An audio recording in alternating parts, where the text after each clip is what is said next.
un peu de relâchement, mais en vrai, il y a des bonnes choses. Bon, l'équipe, ça y est, on est parti pour ce débrief de Maroc-Norvège avec ce match nul 1-1 entre ces deux équipes. On va en venir juste avant que je commence. Merci à ceux qui s'abonneront et qui likeront juste avant que je commence ce débrief. Merci, ça soutient la chaîne et ça aide au référencement. Donc, on va partir pour ce débrief. Je vais déjà commencer par dire que là, je ne ferai pas genre par genre. Vraiment, je vais résumer globalement vu que c'est un match amical. Là, vraiment, je vais donner en vrai les points qu'il faut améliorer, que ce soit pour le Maroc, côté Norvège, etc. Les faiblesses, comment on en est arrivé là. Bref, je vous laisse vous installer. En tout cas, pour ce qui en soit des buteurs, c'est Brahim Diaz qui marque pour le Maroc au bout d'une minute de jeu et c'est Odegaard qui a égalé ce bout de 75 minutes de jeu. Donc, en tout cas, tu as une équipe qui, en vrai, qui pour moi est cohérente niveau Maroc. Globalement, je pense qu'on verra à part 2-3 détails qui seront changés. Je pense que c'est l'équipe que tu verras, même s'il y a quand même 2-3 ajustements à faire, mais c'est vraiment globalement l'équipe que tu verras. Il y a eu des bons joueurs pour moi, je vais déjà les citer. J'aimais Estazozi, pour moi, c'était déjà quand même quelqu'un qui tentait beaucoup dans un match où tu vois qu'il était quand même plutôt fermé, qui s'est vraiment refermé. En fait, au fur et à mesure du match qui passait, plus le match est refermé, qu'il y a eu très peu de déchets dans le jeu. C'était vraiment pas mal. Aussi à Brahim Diaz, je pensais ce que je disais aussi en avant-match, est-ce que Brahim Diaz s'en est remis, etc. mentalement? Apparemment oui, ça a l'air en vrai d'aller quand même bien avec la sélection, donc ça a l'air d'aller, mais même il met un but en plus. Donc voilà, sur l'ensemble du match, je trouve qu'il apporte aussi. Donc voilà, bon match quand même de Brahim Diaz. Côté droit, évidemment, Achraf Hakimi, un très bon match, qui se projetait vers l'avant, il a créé je ne sais combien d'occasions et quand il était sur son côté, quasiment personne passait, hein. Dans tous les cas, il a quasiment réussi tous ses passes. Non, vraiment aussi un très bon match de Achraf, offensivement tout autant que défensivement. Mais il y a aussi Bouadji. J'ai quand même pas mal kiffé. Je trouvais que Bouadji défensivement c'était très solide. Bouadji devant la défense, c'était solide, hein. Tu voyais que c'était des tacles intelligents, des bonnes réceptions, du jeu vers l'avant. En vrai, c'était vraiment pas mal la part de Bouadji. Mais en fait, dans l'ensemble, tu as quand même vu, pour moi, une équipe du Maroc vraiment, je parle vraiment sur la première mi-temps qui a été vraiment cohérente, où tu allais vraiment t'arriver à étouffer ce bloc de norvégiens et tu les adulais dans leur camp et tu as réussi, grâce à ça, du coup, à créer des occasions et tu as réussi à marquer rapidement. Mais je trouve qu'il y a une erreur faite par le Maroc, c'est que tu vois que c'est un match amical et pour moi, sur ça aussi, tu le vois, c'est qu'ils ont, au fur et à mesure, je trouve, du match aussi un peu ralenti le rythme, alors que tu voyais quand même en vrai, ils aussi des fois un peu leur niveau de jeu, etc. en première, et là, tu voyais que ça faisait vraiment mal. Mais je trouve qu'il y a un relâchement, et c'est pour moi de là où vient aussi ce but de la Norvège. C'est aussi vraiment le relâchement en deuxième. Aussi, il y a beaucoup de changements. Ça, c'est des choses aussi qui n'aident pas pour les automatismes. Il y a aussi beaucoup de changements à partir de la mi-temps et vers la 60e. Il y a beaucoup de changements et aussi, ça peut déstabiliser une équipe. Mais on peut comprendre aussi le sélectionneur évidemment du Maroc, évidemment tu peux le comprendre. Il faut comprendre qu'aussi tu dois savoir ta profondeur de banc, etc. Et ça c'est pour toutes les équipes évidemment. Mais en tout cas pour moi ce qu'il faut dire c'est que en vrai, ces changements et cette deuxième mi-temps, t'as un peu trop baissé le rythme et tu vois que c'est un match amical parce que pour moi, si c'est un match officiel, le Maroc le perd pas du tout, hein. S'il reste sur le même rythme, etc., déjà tu fais pas autre changement, etc. Mais c'est à ça que servent les matchs amicaux, c'est voir tes erreurs, etc. Et là, au moins, tu peux les voir. Donc en vrai, pour moi, c'est une bonne chose. Après, pour la Norvège aussi, tu le vois aussi encore deuxième, les changements aussi, par contre, pour eux, leur ont fait du bien, comparé pour moi au Maroc où il y a quelques changements qui les ont même déstabilisés.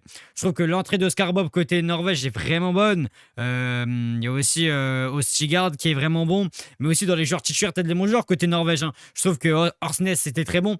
Orsnes c'était très bon, ça allait vers l'avant, ça arrivait à créer 2-3 espaces, c'était pas mal. Odegaard aussi, Odegaard met le but. Odegaard fait quasiment tout le match. Odegaard a très peu de déchets dans le jeu, même si Odegaard tu attends pas réellement offensivement, mais il était beaucoup, il s'excentrait beaucoup à droite pour essayer d'amener des centres, etc. Il était disponible, donc bon match pour moi d'Odegaard. Il y a aussi Ryerson côté droit qui a créé le plus d'occasions. Il a créé 4 occasions lui tout seul. Et il a eu plus de touches de balle, quasiment 70. Donc c'est quand même énorme. On le voyait aussi beaucoup, je trouve, Ryerson.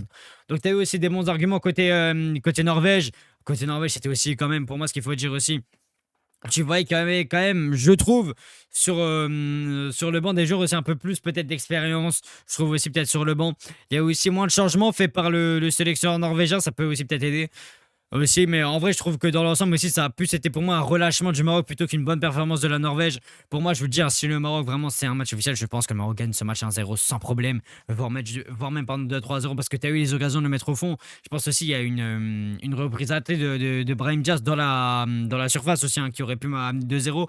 T'as encore des ajustements à faire dans cette équipe du Maroc qui sont faisables. T'as des ajustements à faire qui sont faisables que tu pourras faire avant cette Coupe du Monde qui va commencer. Après, il y a quelques joueurs, je trouve, qui sont un peu décevants. Je trouve que pour moi, je trouve, en tout cas, c'est personnellement que Ounahi, on l'a très peu vu. Je m'attendais à avoir beaucoup plus Ounahi. Ounahi, on l'a vraiment très peu vu. Aussi, Saibari, on l'a très peu vu aussi, hein. L'attaquant de pointe, il a été très peu serviable, etc. Donc, tu as quand même deux, trois ajustements à faire, à voir en vrai quelle sera l'équipe cheap pour ces Coupes du Monde côté Norvège. J'ai encore des ajustements à faire et ça va être aussi intriguant à voir de leur côté. Donc c'est aussi ce que j'attends de voir. Mais tu as des bonnes choses aussi côté norvégienne comme des mauvaises. Parce que je trouve que, je suis désolé, mais les attaquants côté norvégien, à part nous ça, c'est vraiment compliqué. Haaland fait un match transparent. Sorloth à droite, c'est catastrophique, vraiment. Donc tu as aussi vraiment beaucoup de choses à ajuster des deux côtés. Après, je trouve qu'il y a certains autres que j'ai quand même aimé côté Maroc. Je trouve qu'Amrabat a essayé quand même d'apporter sur certains moments où le Maroc pas jouer moi, mais essayez-moi, tu vois qu'il essaye quand même un peu plus. Après, il y a aussi l'entrée de Bellamari, côté gauche, où on le voyait beaucoup. Par contre, lui, il était très servable, on l'a beaucoup vu. Même si, bon, offensivement, tu vois que ça apporte moins quand même qu'un Mazraoui. Et je le reçois quand même directement. D'ailleurs, Mazraoui est apparemment sorti sur blessure. J'espère qu'il a rien de grave. Du côté Mazraoui, je le souhaite évidemment bon rétablissement aux joueurs. Aux joueurs blessés, de toute façon, peu importe les sélections, ça vous le savez. Aussi, d'ailleurs, je tiens à faire passer un message, j'y pense maintenant.